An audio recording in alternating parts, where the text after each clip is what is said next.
That Andy Mitten of United We Stand is with us from his hotel room in Milan. Andy, how you doing? Tired, but I'm okay. And I was in Madrid last night for the game against Atalanta, and I had like 4 or 5 hours sleep and got a very early flight. I'm looking at this direct flights because the flight schedules are down to about 10% of the usual frequency. So I could fly, and it's been a beautiful day in Milan, and Milan's gone into lockdown again, so I've got absolutely nothing to do. And as soon as I finish speaking to you, I'm going to sleep and get a good night's rest before the game tomorrow night. And how difficult is all the crisscrossing? It involves lots of paperwork. So to come into Italy, I needed an antigen test. I had 3 PCR tests in 24 hours. When I was waiting for results of my third one, I was joined by Roberto Carlos. So that was quite a nice surprise. When I flew, I had to fill 3 different forms out. So I arrived in Linate Airport, armed with all my test results and the forms that I'd filled out. And they were checking about half the passengers. So I just got waved through. So that's just how it is. And then the frequencies of everything, you know, getting from the bus into the city centre, everything's much reduced. Milan is really, really quiet. People have been told to stay at home. People are allowed to work. So I changed buses in the city centre. I like to use public transport. I like to get a feel for the place. I don't like to go in taxis. I like to see the places I'm writing about and hear and, you know, lead what I try to be a normal life, for even though I'm only in a city for a couple of days. So it's very complicated. I can't go back to Manchester after the game. I think I'll probably be the only UK journalist in Milan, and that's because I can't do the 10-day quarantine. So up to now, I've had various exemptions, one of them being I was a journalist, but they've all been withdrawn. So it's very, very complicated travelling at the moment. No doubt.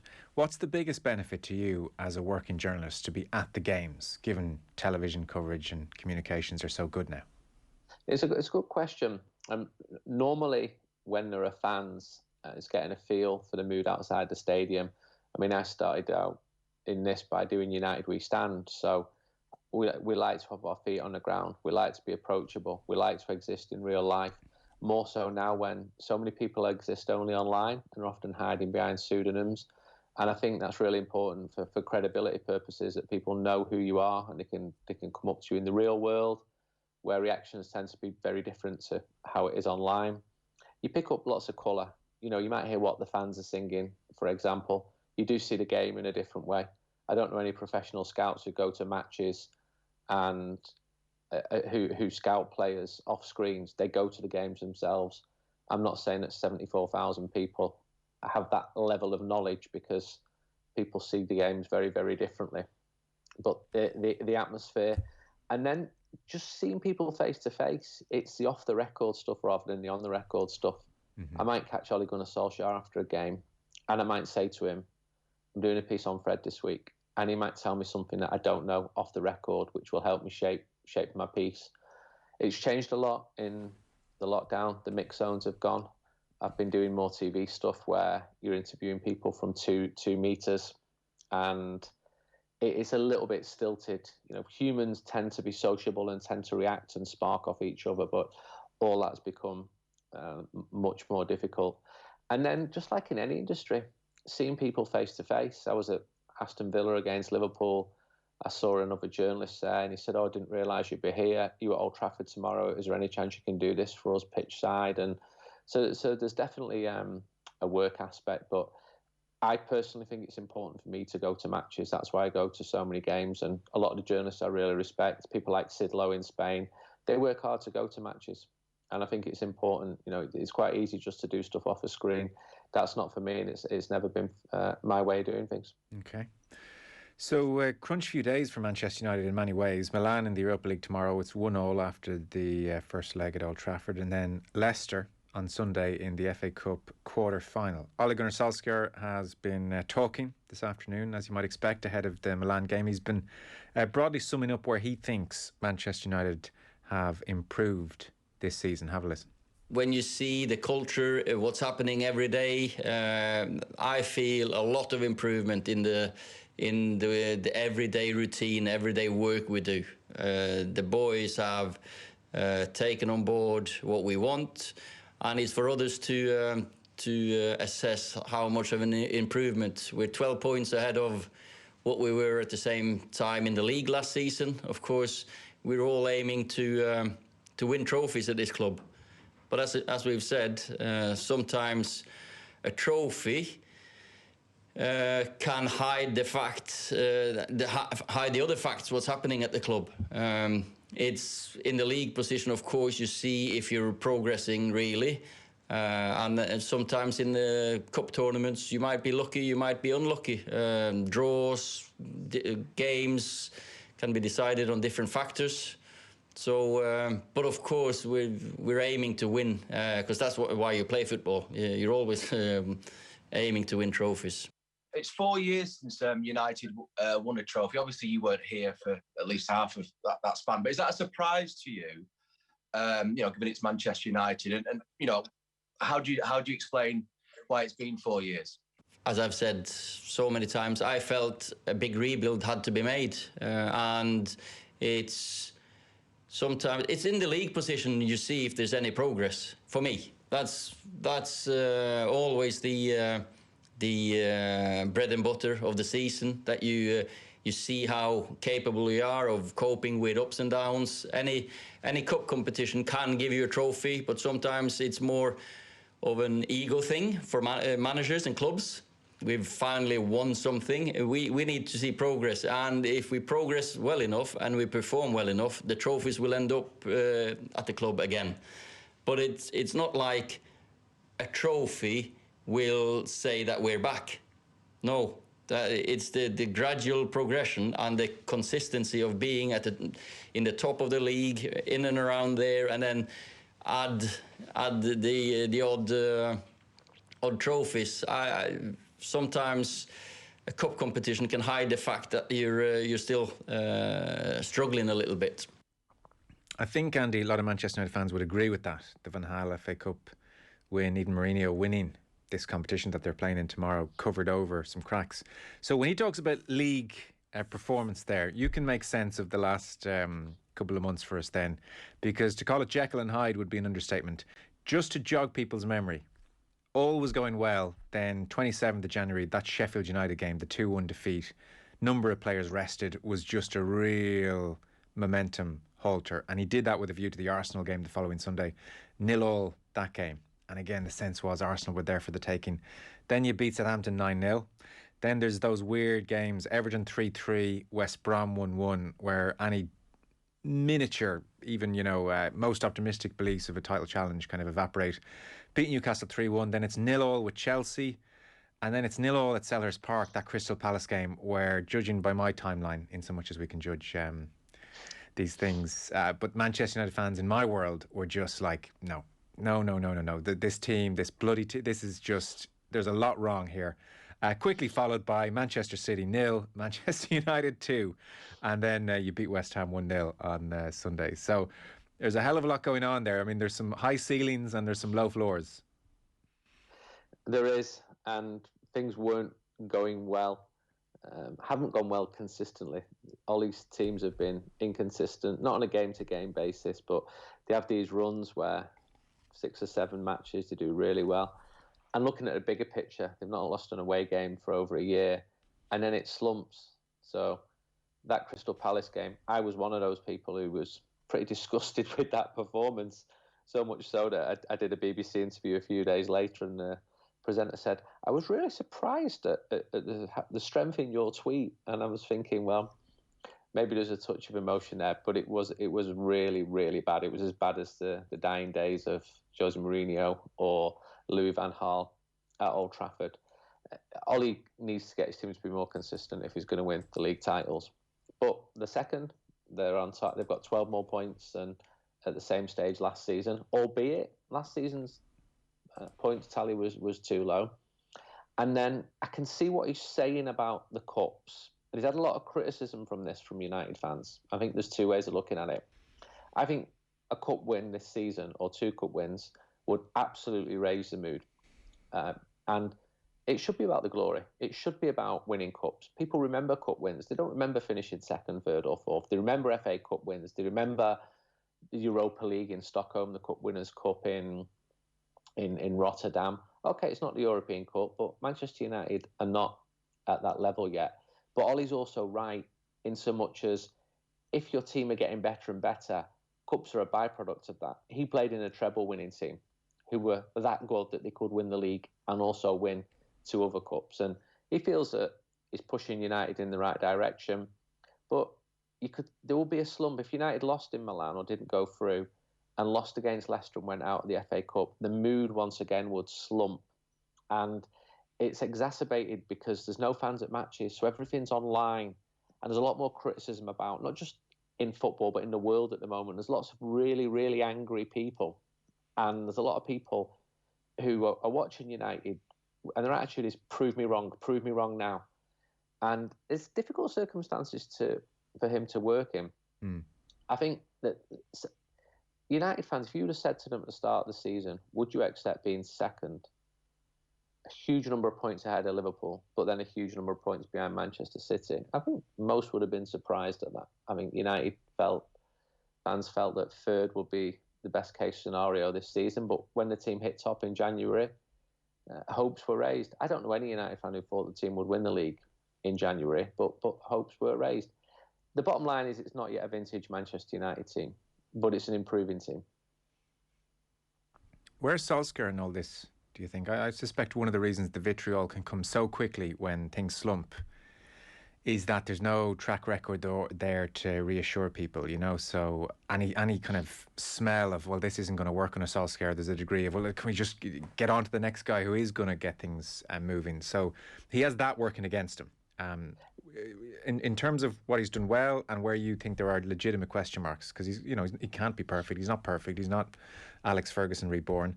In terms of what he's done well and in terms of where there are genuine criticisms or question marks, what jump out to you? You're totally right. And the news cycle goes much faster now. There's no way Ferguson would have lasted those first 3 years online. No chance at all. He lost the support in the stadium. And Ferguson did have the back catalogue, which Ole Gunnar has not had. And that will go against him until he starts winning and proving that he's an elite manager be at a club like Manchester United. What's gone well under him? Youth system is miles better. Mood among players is miles better. Recruitment has been improved, but is not perfect.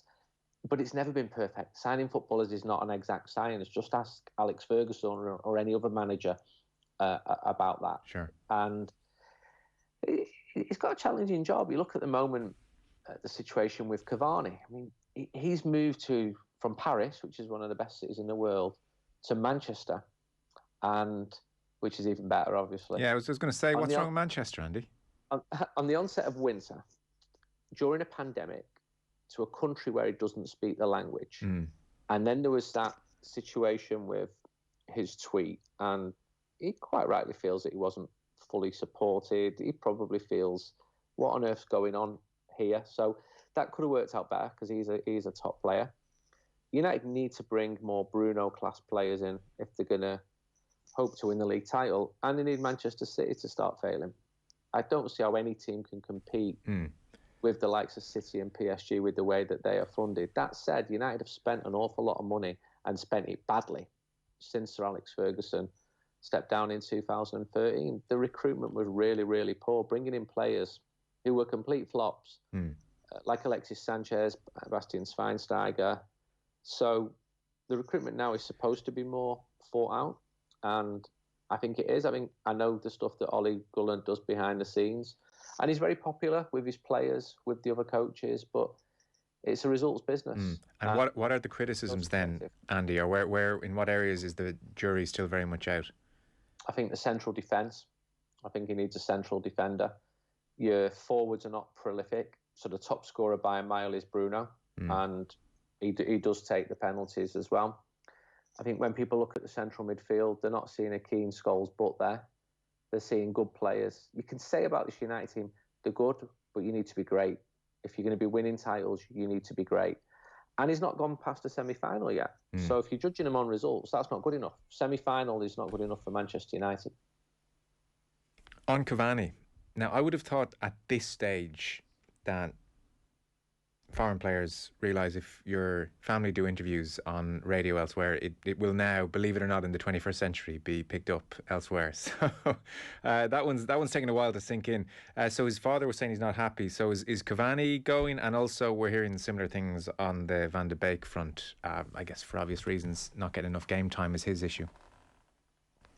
Donny van de Beek's had plenty of chances and he's been very average when I've seen him.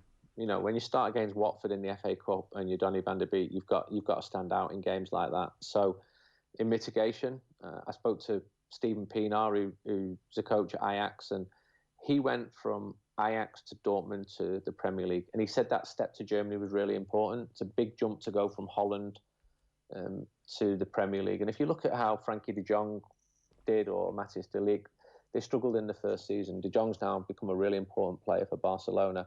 So maybe best case scenario is Donny van de Beek has a good second season. Like Fred had a really poor first season. He might argue that he's not had enough minutes, and he's right. But when he's had those minutes, he's looked pretty average in most of those matches. With Cavani, on top of the things that I've said, his dad. I'm sure his dad is careful, but I speak to families of players all the time, and sometimes you think you really should be careful with what you're saying, because this is going around the world now.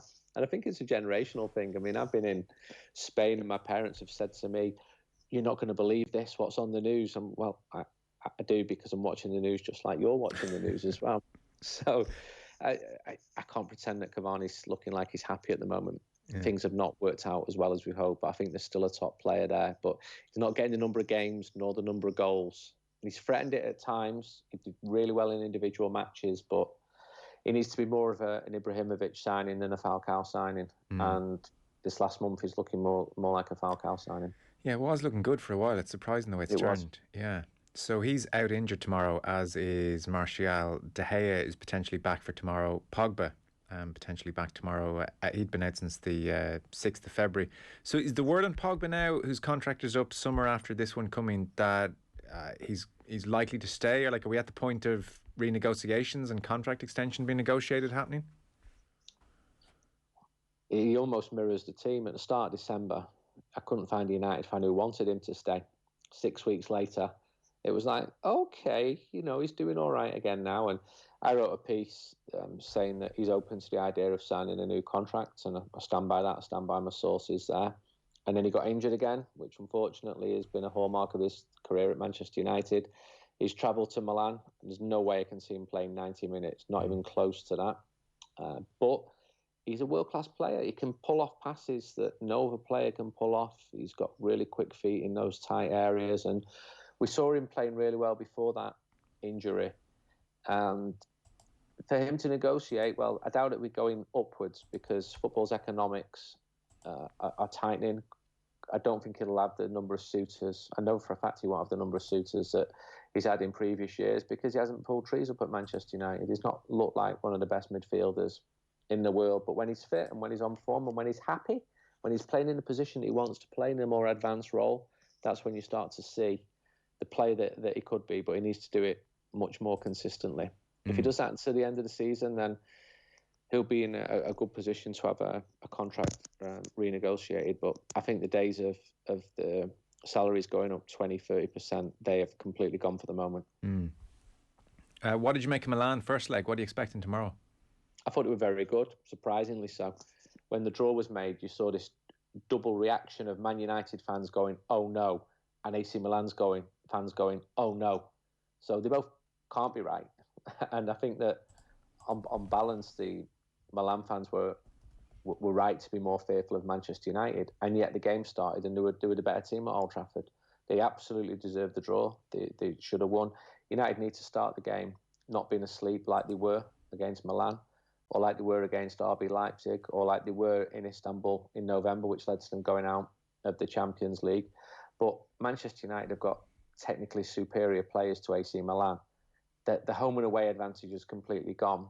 And when teams come on to Manchester United, they're often better. I've been reading the newspapers in Milan today, and the line seems to be keep a clean sheet. And that's my worry, that they go deep and Manchester United struggle to break down teams who go deep. If Milan come at United, which, come on, they should do. It's AC Milan at home against Manchester United. If you're listening to this, coach, have a go at Manchester United. That will absolutely suit United. Look at Real Sociedad in the last round in Turin. They got destroyed. The minute you give Manchester United's attackers space behind the defence, they'll exploit that. It's funny, you summed up there, just with throwaway lines, two of the things which sum up so much of what is wrong with United. One, will United be asleep or not? Like, there's times where you just watch them and 10 minutes in, I suspect you're thinking, oh no, it's one of those ones again. Why does this happen? And then secondly, if Milan say, well, we've got the away goal, we're going to sit back, let's see United break us down, then honestly, Sam Allardyce and the West Brom boys will be nodding approvingly saying, good plan. And I would have said, Andy, we could have, for all the improvement, been having a similar enough conversation a year ago. Yeah, and it drives fans crazy. And this is where the mood sinks and rises. He's not built up, Ole Gunnar's not built up that bank of credit, that solid credit, where people are thinking long term, he is the man. And I'm on about moderates here. You've always got like extremes on either side going, he's got to go. Yeah. People who would sell every player within a month and get rid of change the manager every month. But on the other side, he's not winning over enough people with the consistency. I think even now, the majority would like him to stay. But when there was talk of a new contract at the weekend, my reaction was, let this season finish first. This season really is still in play. And if United finish second and win a cup, you can say that's been successful, given where the team have come from. But if the team finish outside the top four and win nothing, that's not going to be good enough. Not good enough at all. There's a text in saying, when I saw United had got Milan, I simply thought Ji-sung Park Pirlo, says Tony. Well, indeed, that as well. 2010, I was just Googling that there as you were talking. Park rushed about at the speed of an electron. He'd fling himself at me, his hands all over my back, trying to intimidate me. He'd look at the ball and not know what it was for. They'd programmed him to stop me. His devotion to the task was almost touching. Even though he was a famous player, he consented to being used as a guard dog, says Pirlo in his book. Fantastic. I didn't know that. I've been engrossed in writing about, last week about the game from '69 in the semi-final of the European Cup. Oh, I don't know that one. I don't know that one. And to speak to the players like Paddy Crerand adamant that a goal was disallowed which shouldn't have been. And United wouldn't play in the European Cup for 24 years after that. And then this week I've been working on the game in 2005. Milan won 1-0 in both legs. Crespo scored in both games. And it was the biggest ever away following. 10,500 United fans went to Milan. Not all of them behaved impeccably, I've got to say. Right. Nor did the Milanese police. They were lashing out and fans were, throwing objects at each other. But that Milan team in the mid-noughties, you can just name them back and they were the best team. I forget who won the final that year. It was in Istanbul. But they won it in 2007 and one of the best teams that I've ever seen. And when I was researching it, some of the players were saying it was the best team we ever played against. And United's only weakness was that Rooney and Ronaldo were 19 and were not yet at their peak, and Roy Keane was about to leave. So United were in a big transition and Milan were at the top of their game. But San Siro is one of the best. It's my favourite stadium in the world from the outside. It needs modernising from the inside, but it is a cathedral of football. And I cannot believe there's talk in Milan that they're going to knock it down. It just baffles me. And I'm thinking, am I missing something here? Because to me, it's like knocking down the Colosseum in Rome. I know. So such a calling card. Tomorrow is to find out why. Yeah, refurb the thing. Don't get rid of that beautiful exterior. Exactly. I have two last quick questions. Are United going to spend big this summer, or is it impossible to tell, or does COVID, stymie even the world's highest revenue-generating clubs? You're not going to see 3 top-class players coming in. You might see 1 coming in. Okay. I don't think they'll be spending as much as in recent years. The budgets have been cut, but they'll be spending. The last one then, bit of history. The Manchester United women are going to play at Old Trafford for the first time against West Ham in the league, 27th of March.